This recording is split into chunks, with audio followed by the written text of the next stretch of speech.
नमस्कार दोस्तों। बात कर रहे थे अपन काय चिकित्सा की बात कर रहे थे। काय चिकित्सा में अपन ने शुरुआत में बेसिक इंट्रोडक्शन देखा था सिर्फ अपन ने, ठीक है। और अपन ने कहा था कि काय चिकित्सा काफ़ी हद तक रिजेंबल करती है पैथोलॉजी से। और पहले जब शुरुआत की थी अपन ने कहा था कि 4th ईयर का टॉपिक होता है, लेकिन आज जो अपन चीज़ पढ़ेंगे वो जो है वो आपके लिए महत्वपूर्ण रहेगा, चाहे आप फर्स्ट ईयर से बिलोंग करते हो चाहे सेकेंड ईयर से हो। मतलब अगर आप बीएमएस के स्टूडेंट हो तो आपके लिए ये जो है ये महत्वपूर्ण रहेगा। जी हाँ, दूसरी बात काय की अपन ने बात की थी और अपन ने कहा था कि साहब शरीर होता है इसका मतलब, और कहा था कि मन भी होता है इसका मतलब, लेकिन अपन ने शरीर लिया था और शरीर में फिर अपन ने प्रकृतियाँ देखी थी। जी हाँ, जिनको अपन ने काय के भेद बताया था। तो अब अपन बात करेंगे चिकित्सा की भी अपन ने थोड़ी सी बात की थी और चिकित्सा के भेदों की बात अपन ने कहा था कि अपन करेंगे। तो अब आज अपन करेंगे चिकित्सा के भेदों की बात अपन करेंगे। जी हाँ, चिकित्सा के प्रकार।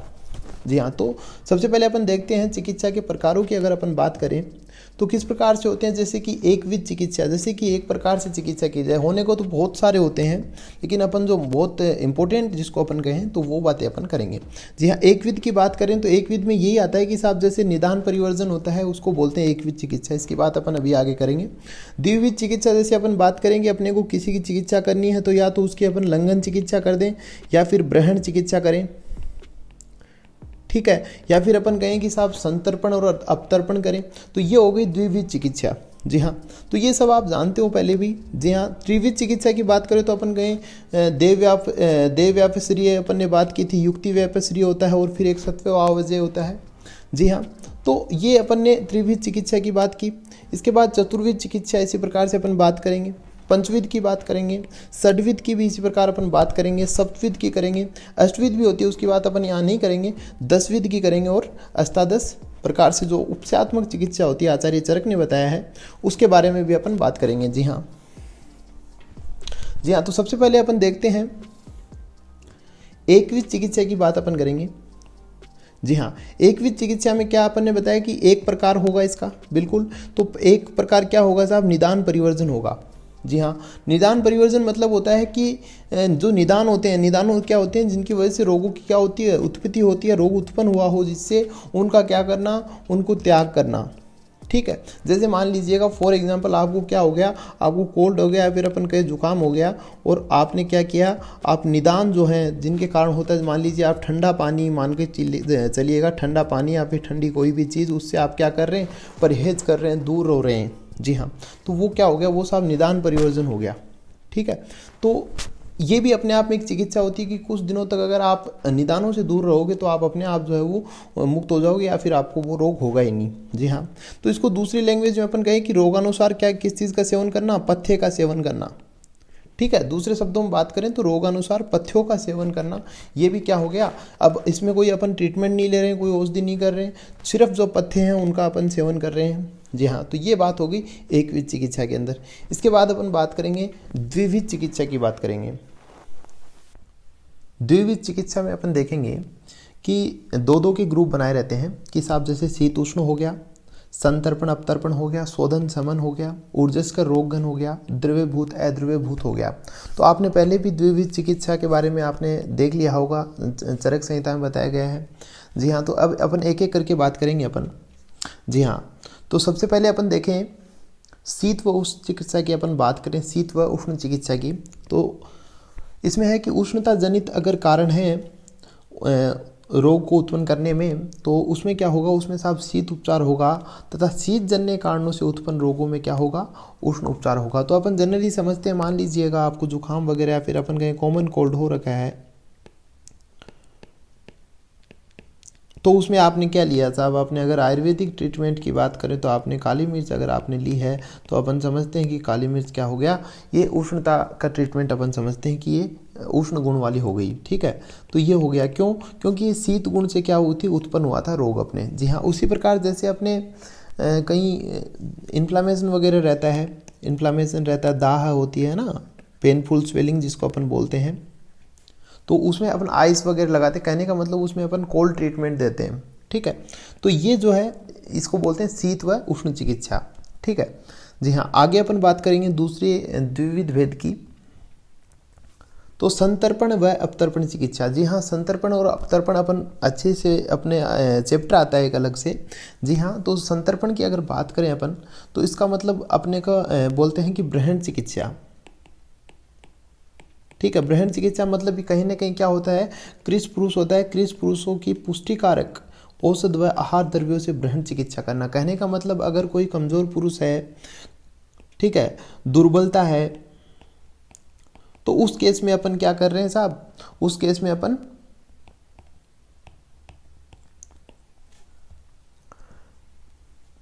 उसको क्या दे रहे हैं, ब्रहण चिकित्सा दे रहे हैं उसको, मतलब इस प्रकार की औषधियों का सेवन करवा रहे हैं जिससे क्या हो, पुष्ट हो, उसका शरीर पुष्ट हो। ठीक है, तो इसमें औषधियाँ कौन कौन सी हैं साहब, इसमें सबसे पहले औषधियों की अगर बात करें तो साहब अश्वगंधा है, शतावरी है, धातु पौष्टिक चूर्ण। कहीं भी अगर आपको दिखता है ऐसा कि साहब धातु उसमें क्या हो रही है, धातु की पुष्टि करनी है, फिर धातु अपने को बढ़ानी है, धातु कम हो गई है, तो उसमें क्या करना, अपने को धातु पौष्टिक चूर्ण अपन दे सकते हैं इजीली।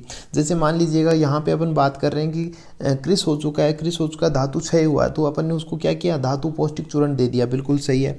कल को मान लीजिएगा कोई शुक्र वृद्धि के लिए अपने को कुछ करना है, शुक्र क्षय हो गया हो, तो वो भी शुक्र धातु है, उसकी अपने का क्षय देखने को मिल रहा है, तो उसकी वृद्धि करनी है, तो उसमें अपन क्या है, धातु पुष्टिक चूर्ण जो है वो दे सकते हैं। जी हाँ, तो और क्या दे रखा है इसमें, च्यवनप्राश दे रखा है। बात करें आहार द्रव्यों की तो उसमें दूध, दही, पनीर, गुड़, तो ये सब क्या होते हैं, ये ग्रहण करते हैं, शरीर को पुष्ट करते हैं धातुओं को। जी हाँ, आगे अपन बात करेंगे संतर्पण की, भाई अपन बात करेंगे अपतर्पण की बात करेंगे। जी हाँ, अपतर्पण चिकित्सा में क्या है कि साहब पुरुष ऑलरेडी क्या है, स्थूल है, स्थूल पुरुषों में क्या करना है, मेद को घटाना है, तो उसके लिए जो औषधियाँ और आहार द्रव्य का प्रयोग करते हैं उसको क्या बोलते हैं, अपतर्पण चिकित्सा, या फिर अपन कहें इसको लंघन चिकित्सा। तो ये सब आप बेसिकली जानते ही होंगे, फिर भी अपन इनको देख लेते हैं। जी हाँ, तो ये दो प्रकार की चिकित्सा हो गई, संतर्पण और अपतर्पण। जी हाँ, इसमें अगर अपन औषधियों की बात करें तो पुनर्नवादी मंडूर आप दे सकते हैं, अभयारिष्ट आप दे सकते हैं, गंधर्व हरित की चूर्ण आप दे सकते हैं।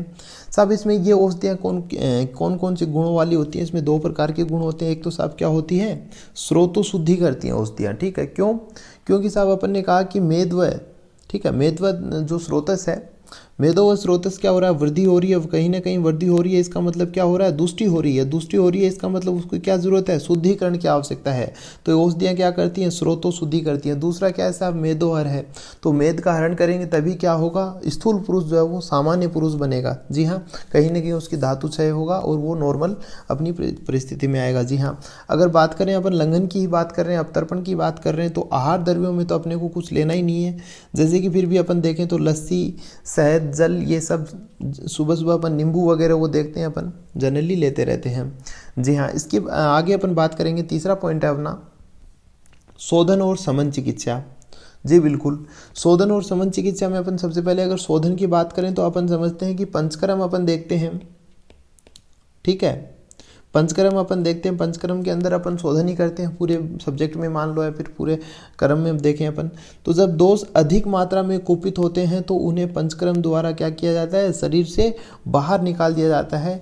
यह शोधन चिकित्सा है। जी हाँ साहब, तो पंचकर्म में क्या कर रहे हैं अपन, पंचकर्म में जैसे मान लीजिएगा एक बार अपन 3 की बात करते हैं, बस्ती देखते हैं सबसे पहले, या फिर अपन कहें वात दोष के लिए देखें तो क्या करवाते हैं अपन, बस्ती करवाते हैं वात दोष के निर्हरण के लिए, शोधन के लिए। जी हाँ, दूसरी अगर बात करें वमन, तो वमन अपन किसके लिए करवाते हैं साहब, कफ के लिए करवाते हैं। इसके बाद अपन बात करें विरेचन, तो विरेचन अपन करवाते हैं पित्त के निर्हरण के लिए, शोधन के लिए। बिल्कुल, लेकिन मैं साहब पहले अपन बात करते हैं समन की, तो समन की अगर बात करें अपन, जब दोष कम मात्रा में होता है, यहाँ पे अपन ने कहा साहब दोष की मात्रा क्या है, अधिक है, और यहाँ पे दोष की मात्रा है कम। ठीक है, उसमें तो कुपित होते हैं, कम मात्रा में कुपित होते हैं, तो उन्हें औषध चिकित्सा के द्वारा क्या किया जाता है, सम अवस्था में लाया जाता है, या फिर उनको नॉर्मल कर दिया जाता है, सामान्य कर दिया जाता है। जी हाँ, अब अपन बात करें कि इसकी सिचुएशन होती है साहब, शोधन की अगर अपन बात करते हैं, सबसे पहले कुछ बातें और भी करेंगे इसके बाद। शोधन की अगर अपन बात करें तो शोधन की सिचुएशन होती है, क्या होती है, एक तो अपन देख पा रहे हैं कि अधिक मात्रा में कुपित हो दोष, ठीक है, वो तो अपन ने देख ही लिया। इसके अलावा क्या हो, रोगी बलवान होगा, उस समय अपन शोधन करेंगे। कहने का मतलब शोधन के लिए आवश्यक क्या है कि रोगी का बलवान होना। ठीक है, क्षीण हो जाता है शरीर उसमें। अच्छा, समन में अगर कमज़ोर रोगी है तो उस केस में अपन समन करवाते हैं। जी हाँ, ठीक है, इसके बाद अपन शोधन और शमन की एक बात और बताएंगे कि जो आप जो है अपन 5 पॉइंटों की बात कर रहे हैं, लेकिन अगर आप बुक्स वगैरह देखोगे तो उसमें आपको देखने को मिलेगा, फिर आपको ऐसे फील होगा कि अपन ने ये चीज़ तो पढ़ी ही नहीं, अपन ने 5 ही पॉइंट पढ़े, लेकिन उस बुक में 6वां पॉइंट निकाल के ये और दे रखा होगा। तो ये संशोधन होता है, आपको पता है, और ये साहब संशमन होता है। ठीक है, ये तो बात अपन ने कर ली। अब इसमें बुक में आपको क्या देखने को मिलेगा, उसमें आप तो इसको अपन संशोधन को रिप्लेस कर सकते हैं अपुनर्भव चिकित्सा से। इसको अपन या फिर अपन कह सकते हैं अपुनर्भव चिकित्सा। ठीक है, और इसी के साथ अपन संशमन को बोल सकते हैं रोग परशमन चिकित्सा। ठीक है, इसको अपन बोल सकते हैं रोग परशमन चिकित्सा। वो कैसे? अब अपन बात करें अपुनर्भव का मतलब होता है कि जिसका दोबारा पुनर्भव नहीं हो, मतलब पुनः उत्पत्ति न होना। तो पुनः उत्पत्ति न होना, तो अपन समझते हैं कि साहब संशोधन किया, अपन ने दोषों को क्या कर दिया, जो उत्कृष्ट दोष थे उनको क्या कर दिया, अपन ने बाहर कर दिया। तो अब क्या नहीं होगा, अब उन दोषों का जो है दोबारा वो विकृत नहीं होंगे, तो वो जो रोग था, ठीक है, उनकी पुनः रोगों की उत्पत्ति नहीं होगी। जी हाँ, संशमन में अपन ने क्या किया, दोष थे उनको अपन ने औषध चिकित्सा से क्या किया, उनका शमन कर दिया, वहीं दबा दिया उनको, तो वो दोबारा उत्कृष्ट हो सकते हैं। तो वो क्या रोग परशमन चिकित्सा है। तो ये परमानेंट ट्रीटमेंट नहीं है, इसमें कहीं ना कहीं रोग वापिस उत्पन्न हो सकते हैं। तो ये भी कई आचार्यों ने अपुनर्भव और रोग परशमन चिकित्सा के भी 2 प्रकार हैं, लेकिन कहीं ना कहीं ये शोधन और शमन में इन्वॉल्व कर लिए गए हैं, तो अपन इनकी यहाँ पे अलग से पॉइंट नहीं बनाया। ठीक है, तो इसके बाद अपन अगली बात करेंगे ऊर्जस्कर और रोगघन चिकित्सा। ठीक है, ऊर्जस्कर और रोगघन चिकित्सा 2 प्रकार की आपने चरक चिकित्सा स्थान में आपने शुरुआती चैप्टर में देखे होंगे। ऊर्जस्कर का अपन जनरल अगर मीन समझना चाहें तो ऊर्जस्कर का मतलब तो ये होता है कि साहब इम्यूनिटी बूस्टर को बोलते हैं, इम्यूनिटी बढ़ाना। ठीक है, इम्यूनिटी बढ़ाना, या फिर अपन कहें एक शब्द में बात करें तो ओज बढ़ाना, अपन इसको बोल सकते हैं, ओज की वृद्धि करना, ओज की वृद्धि। ठीक है, और दूसरा क्या है, दूसरा है रोगघन। ठीक है, रोगघन का मतलब क्या होता है, रोग को दूर करना, है ना। तो इसमें क्या किया अपन ने, औषध चिकित्सा से क्या किया है, रोग को दूर किया। कहने का मतलब इसमें जो है अपन ने कौन सी जो एक्टिव इम्यूनिटी थी बॉडी की वो अपन ने बढ़ा दी, और इसमें क्या अपन ने पैसिव इम्यूनिटी, मतलब औषधि के रूप में अपन ने इम्यूनिटी बाहर से दी उसको। ठीक है, तो व्याधि समत्व बोलते हैं, ओज का प्रकार होता है एक, आपने पढ़े होंगे, तो वो जो व्याधि समत्व इम्यूनिटी से कोरिलेट करते हैं अपन। ठीक है, अब बेसिक अपन डेफिनेशन की बात करेंगे कि ऊर्जस्कर किसको बोलते हैं। स्वस्थ पुरुष के बल वीर्य वर्ण ओज की पुष्टि व जरा व्याधि नाशक चिकित्सा, इसको क्या बोलते हैं, ऊर्जस्कर बोलते हैं। ठीक है, एक लाइन में अपन ओज की वृद्धि इसको बोल सकते हैं। जी हाँ, इसमें भी थोड़ा सा ट्विस्ट आता है कि इसको अगर आप देखो कहीं कहीं तो रसायन चिकित्सा और वाजीकरण चिकित्सा को भी द्विविध चिकित्सा में एक पार्ट में डाल रखा है। ठीक है, तो आवश्यकता नहीं है, क्योंकि ऊर्जस्कर की बात करें तो इसके 2 प्रकार होते हैं, रसायन और वाजीकरण। ठीक है, उसमें सारे आ जाते हैं। ठीक है, रसायन आपने पढ़े होंगे, जो रसशास्त्र में भी एक लाइन आती है इसकी, और चिकित्सा स्थान में भी आता है कि लाभोपायो सस्ता नाम रसादि नाम रसायनम, कि जो परफेक्ट रस धातु होती है या फिर जितनी भी धातुएं होती हैं रस वगैरह, तो उनकी जो प्राप्ति का जो उपाय होता है उसको क्या बोलते हैं, अपन रसायन बोलते हैं। ठीक है, तो रसायन की डेफिनेशन देखी होगी, अपन आगे देख भी लेंगे। तो ये रसायन और वाजीकरण जो शुक्र संवर्धन के लिए प्रयुक्त होता है, ये टर्म बेसिकली वाजीकरण स्पेशली शुक्र संवर्धन संतान उत्पत्ति के लिए आता है। जी हाँ, तो ये वाजीकरण हो गया। ठीक है, रोगघन अपन ने समझ लिया कि औषधि के प्रयोग करते हैं और रोग को जो दूर करते हैं उसको अपन रोगघन चिकित्सा कहते हैं। तो ये भी 2 प्रकार की चिकित्सा अपनी हो गई। इसके बाद अपन अगली बात करेंगे द्रव्यभूत और अद्रव्यभूत चिकित्सा। जी हाँ, नाम से अपन समझ पा रहे हैं। ठीक है, तो द्रव्यभूत का मतलब वो होता है कि साहब जिसमें द्रव्य का क्या है, इन्वॉल्वमेंट है। ठीक है, और अद्रव्यभूत का मतलब ये है कि इसमें जो द्रव्य है, मैटर है, उसका इन्वॉल्वमेंट नहीं है। द्रव्य से अपन समझते हैं साहब औषधि के। ठीक है, द्रव्यभूत में क्या है, औषध प्रयोग द्वारा की जाने वाली चिकित्सा कि अपन ने ट्रीटमेंट में औषधि का यूज़ लिया है, लेकिन ऐद्रव्य भूत में अपन ने क्या किया, उपायों से जो है वो ट्रीटमेंट किया है। उपाय मंत्र से, बलि, होम, जप आदि। कहने का मतलब उसको इनटेक करने के लिए अपन ने कुछ भी नहीं दिया। जी हाँ, तो ये अपन ने 5 पॉइंट द्विविध चिकित्सा की बात अपन ने की थी। तो इस वीडियो में अपन द्विविध की बात करेंगे, नेक्स्ट वीडियो में अपन त्रिविध की बात करेंगे, उसके बाद आगे जो है उनकी अपन बात करेंगे। तो बहुत बहुत धन्यवाद आपको, देखा आपने। तो और भी अगर आपको कोई सजेशंस वगैरह हों या फिर आपको कोई डाउट्स वगैरह हों तो आप व्हाट्सएप पे पूछ लीजिएगा, ठीक है। और इसके अलावा आप इंस्टाग्राम पे आप ज़रूर फॉलो कर सकते हैं आप चाहें तो वहाँ पे क्या होता है कि आपका इंडिविजुअल कांटेक्ट हो सकता है। तो आपको कोई भी अगर आपको सब्जेक्ट रिलेटेड कोई बात पूछनी हो या फिर आपको कैरियर रिलेटेड कोई बात पूछनी हो, कुछ भी है ना, तो वो आप वहाँ पे पूछ सकते हो, व्हाट्सएप पे भी पूछ सकते हो, ऐसी कोई बात नहीं है।